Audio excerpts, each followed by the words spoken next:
Welcome to SmithWeekly Discussions, an occasional program for our members of SmithWeekly Research. Please note this program is a private discussion, and everything contained herein is for entertainment and educational purposes only. With that, we hope you're in a comfortable position, along with your favorite beverage, to enjoy the discussion. We remind our audience to examine our show notes attached to each of our shows to better understand how our program functions. Before we get into our discussion today, we want to say thanks for questions coming from our audience of SmithWeekly, including Cindy W., Gordon S., Paul M., and Mike P. New guest on the program today, Jason Bagg has joined us. Jason is the president and CEO of Puranium Energy, a Namibian-focused uranium exploration company that is seeking to discover calcrete paleochannel type uranium deposits as well as hard rock deposits in the uranium district of Namibia. Puranium is in a unique position, being one of two small junior explorers in Namibia that are pure play exploration only.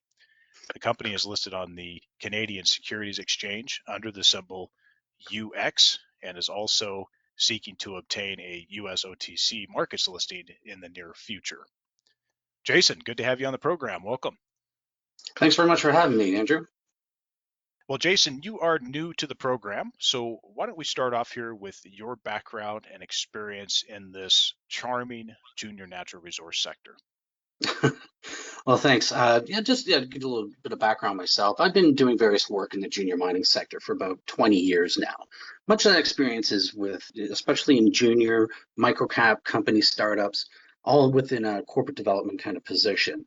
On the capital markets side, finance side, I was an investment advisor for Royal Bank of Canada and a trader for Scotia Capital.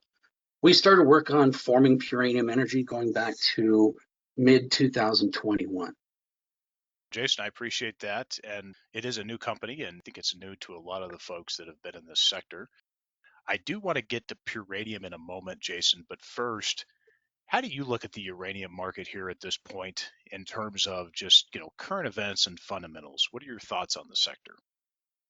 Good question, Andrew. I'd like to walk you through a number of issues that I think is worth pointing out. I think we're in an earlier stages of a uranium bull market that's taken much of the last decade to develop out. That's a classic setup of firm and growing demand with a notable concern for who supplies that demand and at what price. The firm demand is coming from about 440 operating reactors who are consuming the fuel and will be consuming the fuel for decades to come. The growing demand is new conventional reactors that are being brought online in the coming years, of which a handful of these reactors are coming online each year going forward as they're constructed. Then we have the further growth in demand via the small modular reactors, which in simple terms is taking long-standing small reactors from military naval applications like submarines, aircraft carriers, and battleships, and putting them into an on-land commercial application so they can deliver electricity that way. Existing demand for uranium today is about 200 million pounds per year, give or take the annual specific events and changes in the fuel cycle. But on the supply side, with primary mine production along with secondary supply pegged at about 135 million pounds, remaining steady or quite close to this figure during 2023. But that gives us roughly a 65 million deficit per year. We've been running in a deficit for years, and that deficit is expected to continue and grow as time goes on. And adding to this problem, some of the primary production centers are projected to be depleted and closed within the next 7 to 10 years. That amplifies the problem of needing new production centers to replace these mine depletions and the closures. And because of historical uranium prices, there hasn't been a lot of capital going into finding new mines and new deposits to replace those things. So at the end of the day, the uranium price must rise and to the incentive price of the global marginal producing price point, which after price escalations is a firm $70 to $80 plus per pound. Now, without the marginal producer being incentivized, which means a suitable price point for a suitable period of time with suitable contracts to backstop capital expenditure, bank financing, etc., there won't be enough production centers online to meet the demands of global utilities going forward. Jason, that's a pretty good synopsis. I appreciate that. And, one of the things that I think people are going to have issue with at this point is why haven't the equities moved? Why haven't the equities responded in light of all these impressive, great fundamentals that have just been stacking up in favor of prices to go higher. So, talk a little bit more about this and finish up on what your thoughts are here. Well, why hasn't the price of uranium price moved more than it has in the past? We've seen it kind of just channel for the last 7 months between $48 and $53. It's in the context, well, that $18 per pound in 2016 to around 57 today, or over a longer period that most people don't really care or just enough to stick around for. The price of uranium is always stubbornly the last to move against its fuel cycle friends. The price of conversion, that's taking uranium concentrate and converting it to a gas, UF6, and the price of enrichment as measured in separative work units, or SWU, as they say. Now, capacity troubles in the fuel cycle and improved utilization of existing capacity has notably improved prices for conversion. And that's gone from about $5 in 2016 to $40 today, and the separative work units from about $40 in 2016 to around $130 today. But even with these price movements, fuel service providers are reluctant to capitalize on new productive capacity, which remains a bottleneck and will continue to improve prices, which will result in further pressure on the final input, which is uranium. And uranium is the last component in the fuel cycle to move higher only after the down the food chain process that occurs in fuel cycle services. So to wrap this up for you and your audience, Andrew, we're in a term contracting cycle that will demand more pounds than can be supplied. The uranium price will move higher to incentivize new product development. And the majors alone, that Cameco, Kazatomprom, others like Orano and Uranium One, among others, they don't have the ability to fill this market. The next tier of juniors must be tapped, and the lead times are beyond the decade for many of them. This environment encourages new capital to go towards exploration and potential new discoveries as the cycle progresses and is capitalized. And this is why we're taking the risk with uranium to contribute towards meaningful exploration in a proven uranium producing country such as Namibia. And we are optimistic about potential discovery on our exploration grounds. I appreciate that final piece there, and I think that is so important that exploration eventually, there's a lot of capital that gets wasted in exploration, but eventually some of that capital is put to good use, Mm-hmm. which puts more pounds that are economically viable potentially in the ground for future extraction as we continue to consume through the existing fleet. And also a thank you for sparing me, because so many people hammer on this, but sparing me the broad commercial nuclear narrative, which so many people in this sector rely upon way too much. Uh, how about, Jason, the company Puranium here? Why don't you just give us a brief take on the company, the focus, and the projects? I'd love to, Andrew. Thanks. Uh, well, our exploration land packages consist of about 7 exclusive prospecting licenses, or EPLs, as the government of Namibia terms them that. And we have about 93,000 hectares, of which a lot of our grounds are adjacent to operating mines in big discoveries. We have a couple of EPLs over by Paladin's Langer Heinrich. We encompass Force's Valencia deposit, making up their Narasa project. And we are also very close to China General Nuclear Power Group's Husab mine. Our project focus right now is actually seeking out the same deposit types as Paladin's Langer Heinrich and Deep Yellow's Tumas and Tubas. Now, and that's all pretty much paleochannel, calcrete type uranium deposits. Now, these are low grade deposits that are near surface, within about 100 meters of depth. They're large though, and they provide scale. Now, it's no secret that these deposits have a higher cost profile over, say, for example, an in situ recovery project like what you see in the US, or high grade underground projects like what you see in Canada's Athabasca Basin. But these deposits in Namibia are large, and they're marginal. They provide leverage to the uranium price with scale. But best of all, they're proven deposit types that have been successfully permitted, built, and mined in Namibia. Now, so our projects they're not exotic. They don't require any special treatment or anything. They're within the uranium producing Nrongo region of Namibia, and we're amongst current producing operations, which means our chance of exploration success is better. There's another type of uranium deposit in Namibia, the hard rock deposits, like the Browsing deposit. It's known as ascolite, and it's all mostly leucogranites, that kind of harder rock. These deposits are deeper, more expensive to drill out, but they're also proven producing deposits, like the Browsing uranium mine, which is the world's longest operating uranium mine, producing for over 47 years.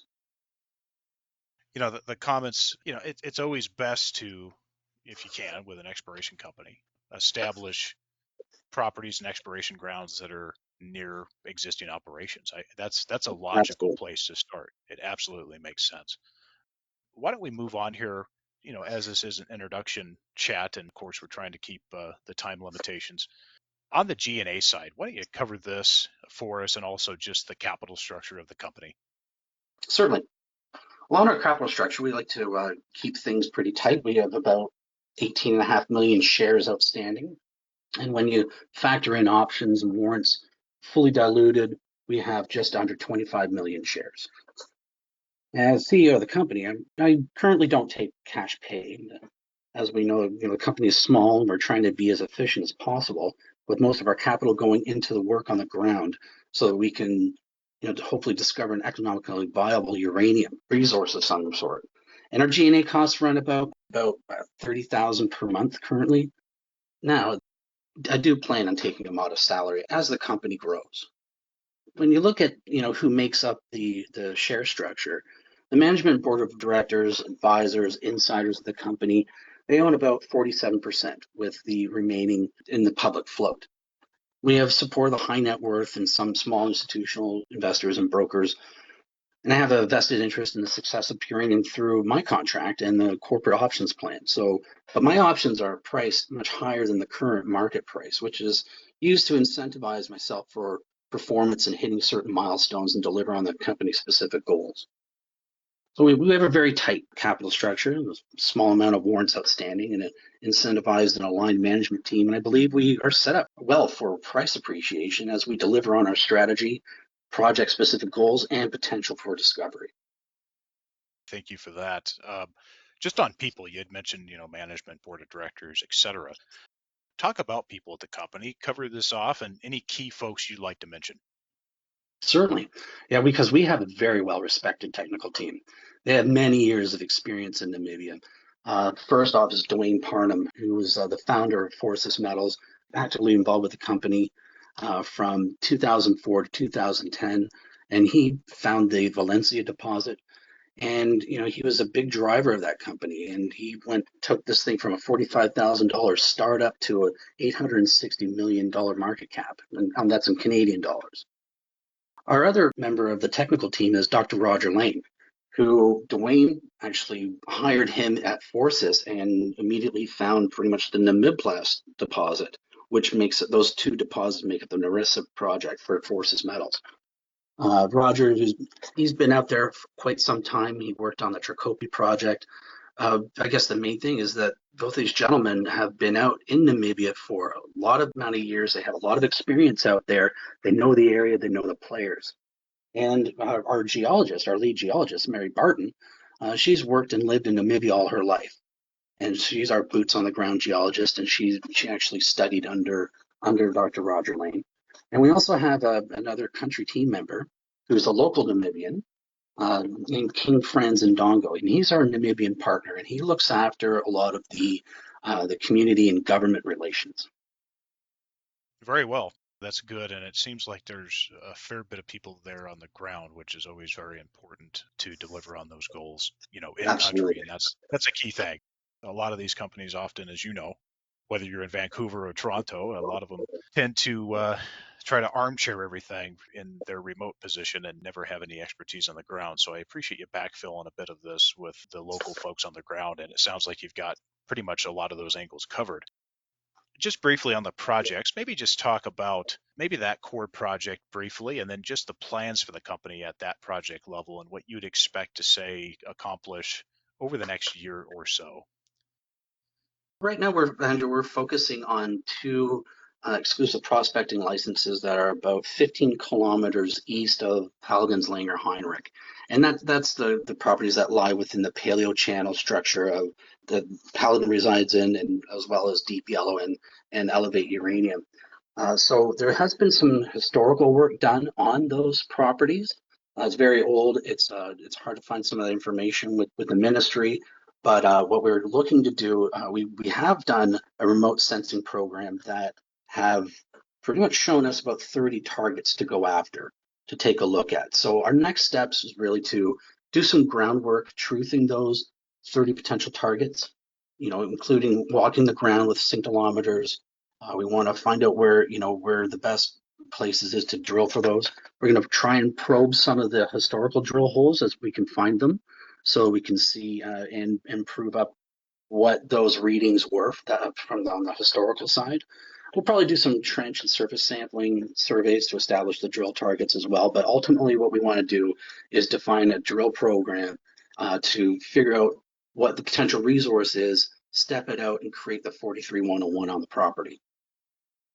This is very early stage, and I think some of the compelling nature of this is it's just early stage and very, very simple work at this point, and really low cost to advance this. And then, of course, that drill program to really test those targets after you guys Mhm. optimize what targets those will be. I think that'll be important to get this progressed. I appreciate that information. So there is another pure play exploration company in Namibia. And in this category, I'll just say the companies that don't already have a discovery would fit into this category. So you have Puranium, and then of course you have another company called Madison Metals that fit into Yes. this mold. What is the association with Madison, and how do you look at this? With respect to Madison Metals, the founders of Madison Metals make up our technical team, which is Dwayne Parnham and Dr. Roger Lane. They, like I mentioned before, they have an extensive amount of experience in Namibia. However, Madison is kind of doing their own thing, and we respect their work on their exploration and their efforts to bring technology into the sector, to bring in a different audience, so to speak. But we're looking to take the more traditional and, if you will, conventional approach to a pure play uranium exploration work. And that's what we want to do. We want to keep things simple and just go out there and drill the ground and find the resource. How about government, community, and partner relations in Namibia, Jason? Why don't you just cover this off, because this obviously is an important piece of any company. Just talk about those relationships with the government, community, and any partners you'd like to mention. We did touch on it a bit earlier, but I think it goes to say the real tip of the hat to King Franz and Dongo, he's our Namibian local partner. He owns 15% of the projects, and he's pretty much our guy that goes to the Ministry of Mines and Energy to help get things pushed along. He helps with all the renewals of the EPLs and a lot of the work that's been going on. You know, our team has a lot of experience in Namibia, and that's dating back to the last uranium cycle. So we work well with the government. We know them. We understand the permitting process and the regulations. And King Franz was actually heading up a lot of that. So he understands the government, the process there, and everything else. So he's our go-to guy to help bring these things through. Now, well, on the community side, as you're aware, we're a very small company, and we can't do as much as we like in terms of community efforts and until we get a bit bigger. But first thing we'd want to do is we want to take a look at launching anything that we can do to support local schools, like through a lunch program, where we fund school lunches for the entire year, that kind of thing. We do want to get back to the communities because that's where we're going to be working in, and we want to give back to the country as well. I think it's important, obviously, in proportion to the size of the company and the stage of the company, to make sure Yeah, that those things. it's a little further out from where we are right now, but we definitely do take that into account.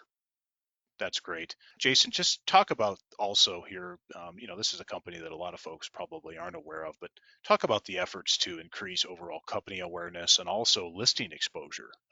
I understand that an OTC listing is coming for the company, but also that maybe TSXV is on the radar in the future. And of course, as the cycle progresses and the company grows, just talk about some of those activities, listing upgrades, and also just overall efforts to increase company awareness going forward as the cycle moves. And as the company grows, we will be actively discussing our company and with our efforts on multiple platforms in the coming months.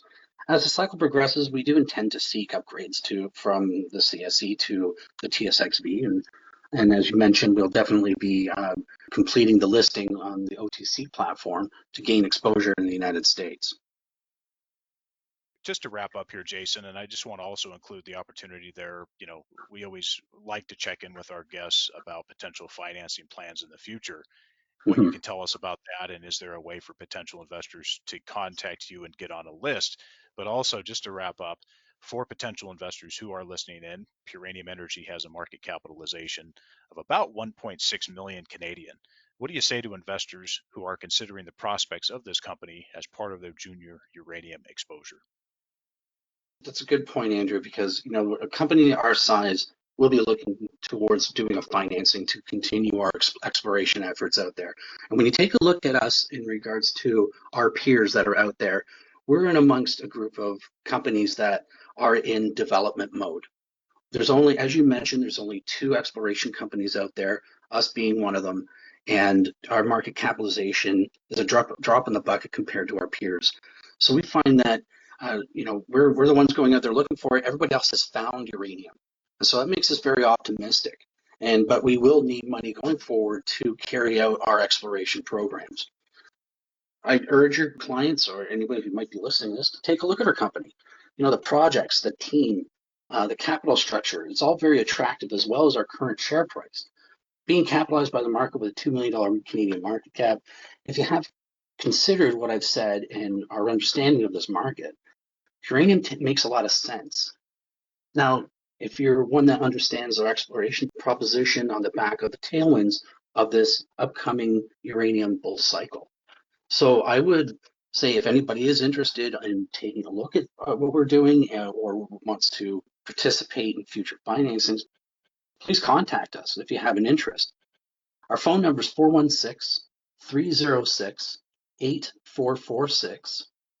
And you can also get in touch with us through email, which is investors@puraniumenergy.com.